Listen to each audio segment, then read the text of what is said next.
کہتے ہیں کسی جگہ ایک شخص رہتا تھا جس کے 3 بیٹے تھے۔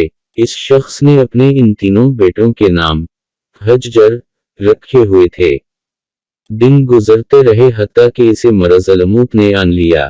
اس نے اپنے تینوں بیٹوں کو بلا کر وصیت کی کہ حجر کو وراثت ملے گی، حجر کو وراثت نہیں ملے گی اور حجر کو وراثت ملے گی۔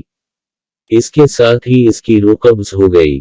یہ خود تو فوت ہو گیا مگر اپنے بیٹوں کو حیرت میں ڈال گیا کہ کیسے فیصلہ کریں، کن 2 حجر کو وراثت ملے اور کس ایک کو نہیں ملے گی۔ تینوں نے فیصلہ کیا کہ شہر جا کر قاضی سے اپنا مسئلہ بیان کریں اور اس سے کوئی حل مانگیں۔ تینوں اپنے زادرہ کے ساتھ شہر کے لیے عزم سفر ہوئے۔ راستے میں انہوں نے ایک ایسے شخص کو دیکھا جو اپنی کسی گم شدہ چیز کو تلاش کرتا پھرتا تھا۔ ان بھائیوں کے پوچھنے پر اس نے بتایا کہ اس کی اونٹنی گم ہو گئی ہے جسے وہ تلاش کرتا پھر رہا ہے۔ ایک حجر نے پوچھا کیا تیری اونٹنی ایک آنکھ سے کانی تھی؟ اس آدمی نے کہا ہاں ایسا ہی تھا۔ دوسرے حجر نے پوچھا کیا تیری اونٹنی ایک ٹانگ سے لنگری تھی؟ تو اس آدمی نے جلدی سے کہا بالکل صحیح، میری اونٹنی واقعی ایک ٹانگ سے لنگری تھی۔ تیسرے حجر نے اونٹنی کے مالک سے پوچھا کیا تیری اونٹنی کی دم کٹی ہوئی تھی؟ تو اس نے خوشی سے کہا بالکل ٹھیک، میری اونٹنی کی دم بھی کٹی ہوئی تھی۔ بس اب جلدی سے بتا دو میری اونٹنی کہاں ہے؟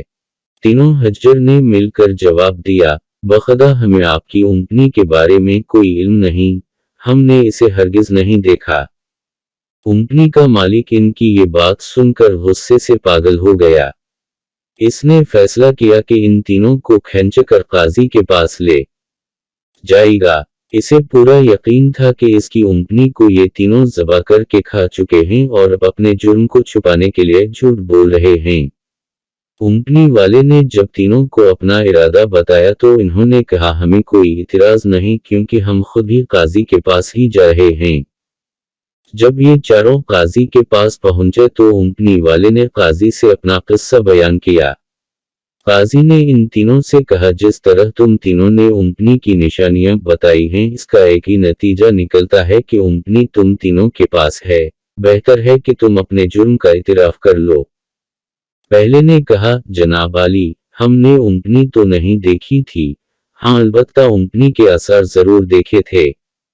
جب میں نے اسے کہا تھا کہ تیری اونٹنی ایک آنکھ سے کانی ہے تو میں نے دیکھا تھا کہ راستے کے ایک طرف کا گھاس تو خوب چرا ہوا تھا مگر دوسری طرف کا ویسے ہی باامان موجود تھا۔ اس کا ایک ہی مطلب تھا کہ اس شخص کی اونٹنی ایک آنکھ سے کانی رہی ہوگی۔ دوسرے حجر نے کہا میں نے دیکھا تھا کہ راستے میں 3 قدم تو گہرے لگے ہوئے ہیں جبکہ چوتھا قدم زمین پر معمولی پڑا ہوا تھا، جس کا مطلب بس اتنا ہی بنتا تھا کہ یہ جانور لنگڑا بھی تھا۔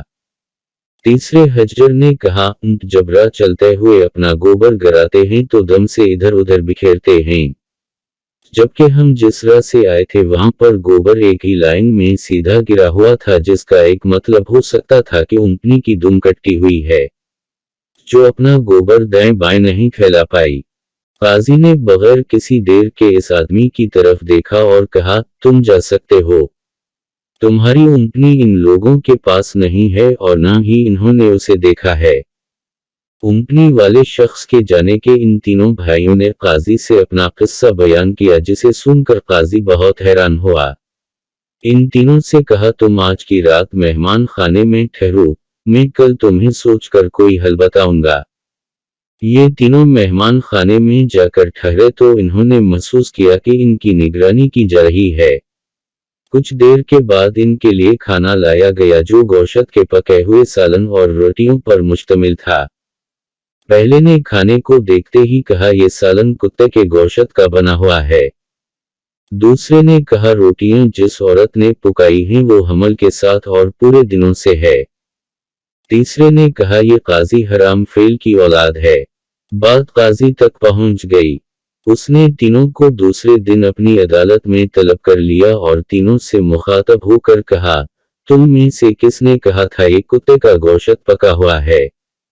پہلا بولا میں نے کہا تھا۔